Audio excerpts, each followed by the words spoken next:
Que ce soit les marabouts, que ce soit les sectaires, tout ce qui arrive à tuer là, c'est leurs gens.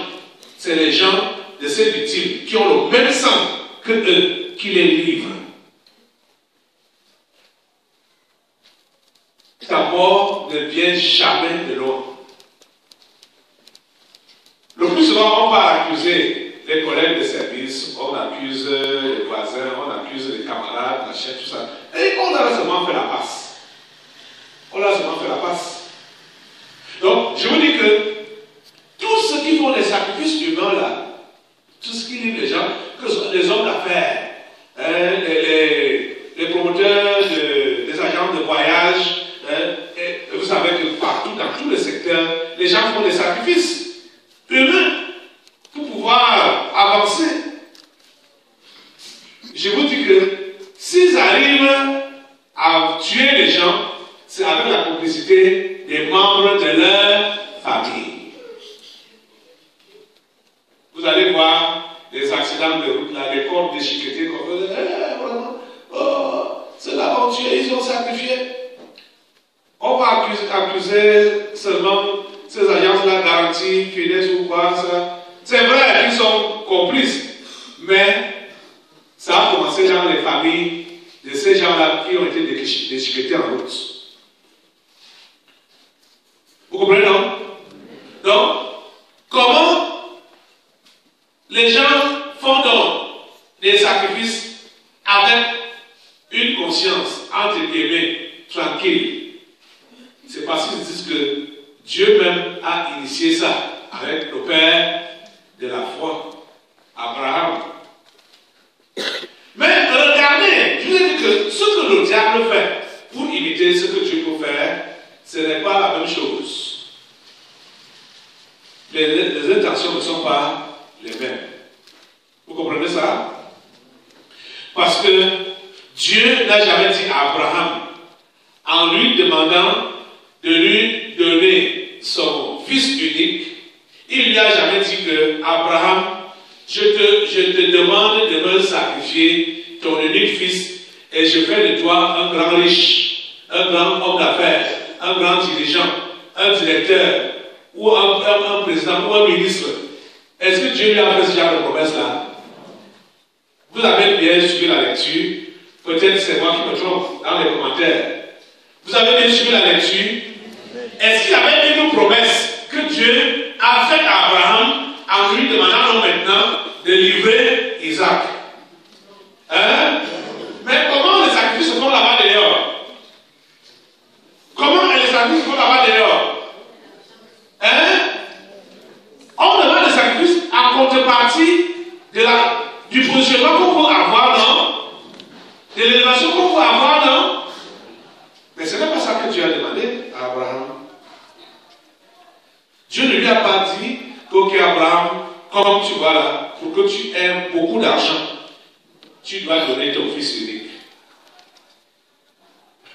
Ou pour que tu sois influent dans la société, il faut que tu donnes ton fils unique. Il faut que tu donnes tes enfants. D'autres donnent même ces enfants-là avant qu'ils ne naissent. Donc, il devient soi-disant stérile. Il a donné sa productivité. Vous voyez, non? Pour devenir quelqu'un d'influent, pour devenir une autorité, pour devenir... Oh mon Dieu. Voilà donc comment le diable lui fait. Voilà comment lui propose. Et il te dit, si tu veux te maintenir à ce poste, à cette position, voici ce que tu dois faire comme sacrifice. Voici ce que tu dois. Et c'est ça qui se faisait. Abraham était au courant de ça. Abraham le savait. Que les gens qui ne connaissent pas Dieu, ils font des sacrifices. Et ils arrivent à faire des sacrifices, même humains.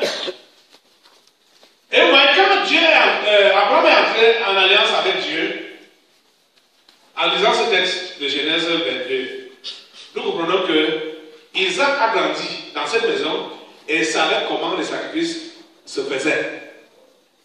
ça se faisait avec des animaux. Vous comprenez, non? Ça se faisait avec les animaux, ça ne se faisait pas avec les humains. Donc, son père Abraham avait toujours eu à faire des sacrifices à Dieu, à lui faire des holocaustes. C'est-à-dire, il y a le sacrifice qu'on appelle holocauste, c'est un genre de sacrifice qu'on donne à Dieu et le sacrificateur ou la personne qui offre ça ne mange même pas la victime. Parce que quand on faisait ces sacrifices-là, il y a des sacrifices qu'on mange, il y a des parties qui reviennent à Dieu et des parties que ceux-là qui ont fait la cérémonie mangent. Dieu prenait le sang et d'autres parties là qu'il fallait brûler au feu et consorts. Mais l'Holocauste, c'était un sacrifice qui appartenait entièrement à Dieu. C'est-à-dire quand tu faisais l'Holocauste, toi-même tu ne consommais pas ça. Tu brûlais ça entièrement au feu. Et c'était réservé à Dieu comme ça. Isaac avait souvent vu comment son père faisait ça. Nous avons déjà parcouru le chapitre du livre de la Genèse, depuis l'appel d'Abraham, à partir du chapitre 12. Quand on nous dit, chaque fois que vous allez lire que Abraham éleva un autel à l'Éternel, il faut comprendre qu'après l'élévation de l'autel, il y a eu un sacrifice. L'autel n'était pas élevé pour rien. Et c'est des animaux qui étaient souvent sacrifiés.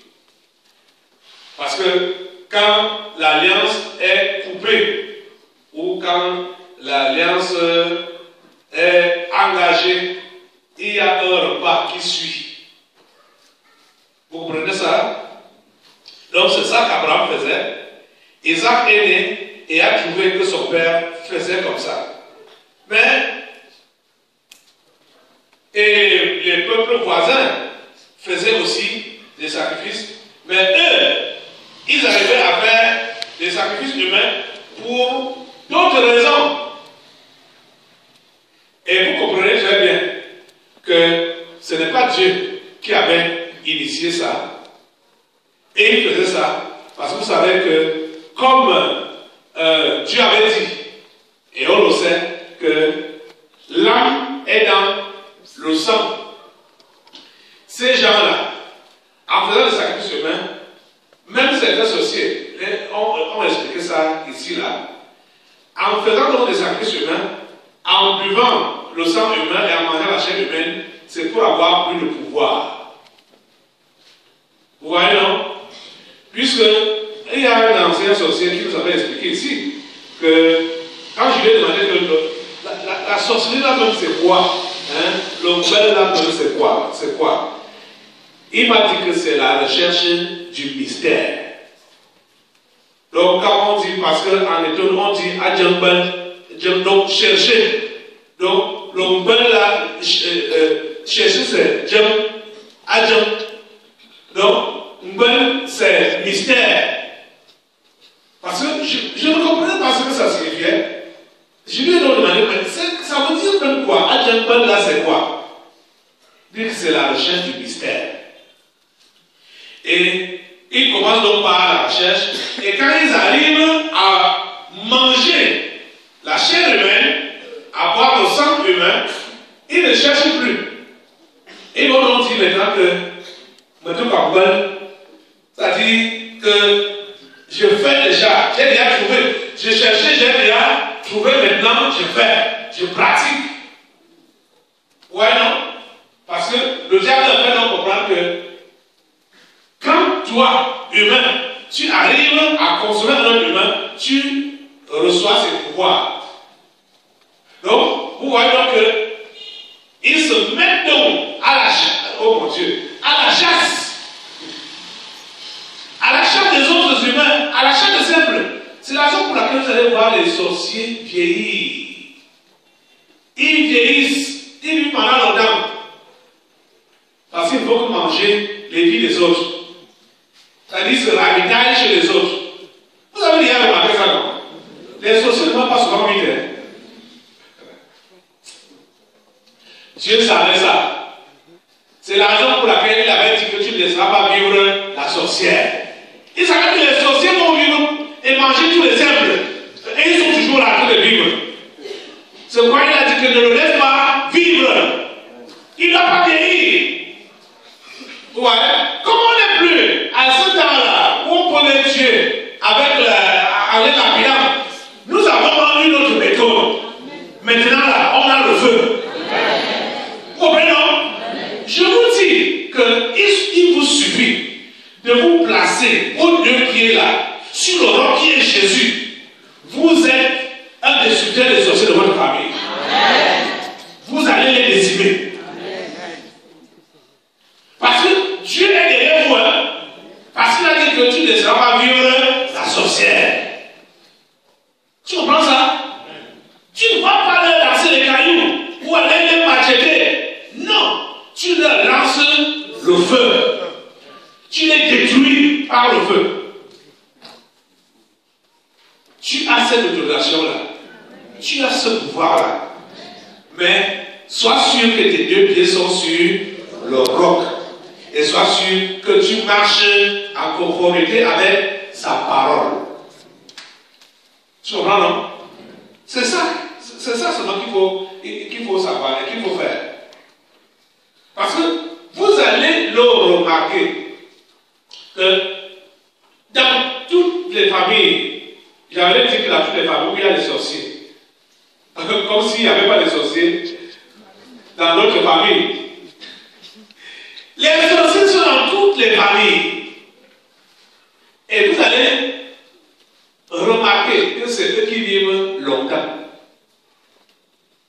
Écoutez, aujourd'hui, vous savez que c'est maintenant qu'on peut découvrir qui est réellement sorcier et qui ne l'est pas. Ici, on a la liberté. Hein?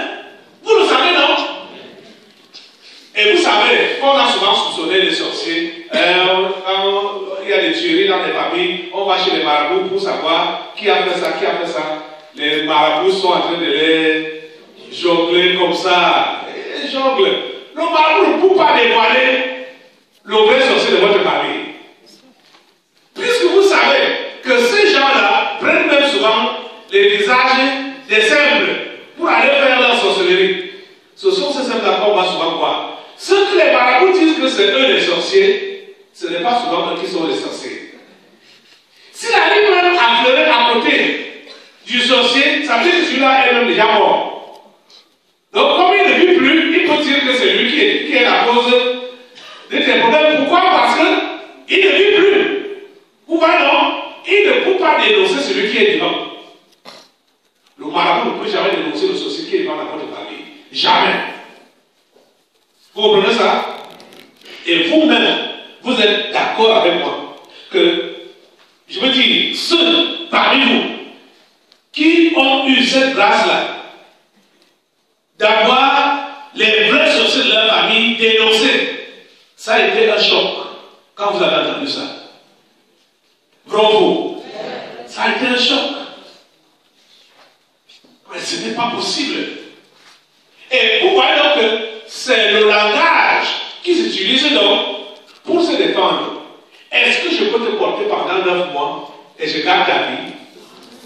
Est-ce que je peux t'engendrer et je garde ta vie? C'est les raisons qui se donnent, non? Mais ici, dans Genèse 22, là, qui avait engendré Isaac? Hein? Qui l'avait engendré? Est-ce que c'était l'autre? Est-ce que Isaac était l'enfant d'autrui? C'était l'enfant de qui? L'enfant d'Abraham. C'était son deuxième enfant. Et en réalité, c'était même son unique enfant parce que c'est l'enfant là le seul enfant là que Dieu voulait que Abraham puisse avoir. Ce n'est pas un étranger qui a pris Isaac pour aller le sacrifier. Ce n'était pas un étranger. C'est son père géniteur qui l'a pris pour aller le sacrifier.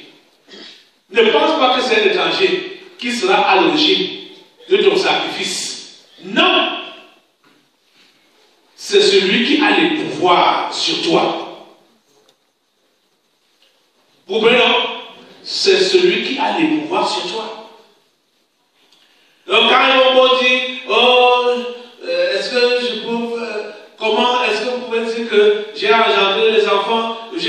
les enfants et puis je vais les manger, je vais les détruire. Ça, c'est des paroles en l'air.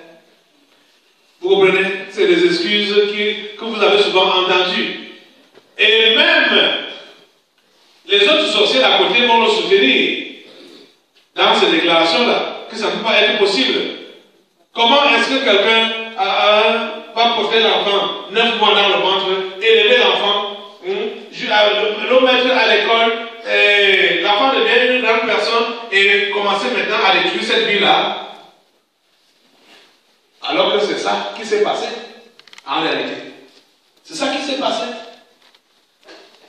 Parce que la Bible nous dit clairement que la fin d'une chose vaut mieux que son commencement.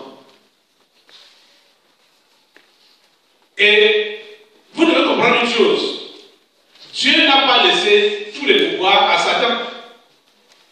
Et vous ne pouvez pas savoir même les tentatives que ces gens-là ont eu à faire dans le passé, contre ta vie. Mais Dieu n'a pas permis ça. Parce que je vous dis que quand la main de Dieu est sur vous, même quand vous êtes encore ignorant, il vous protège. Il vous préserve. Il vous garde. Parce qu'il sait qu'il a un plan, un travail à faire avec votre vie. Donc c'est souvent étonnant de voir que j'ai vécu, j'ai grandi, je suis arrivé jusqu'à cet âge.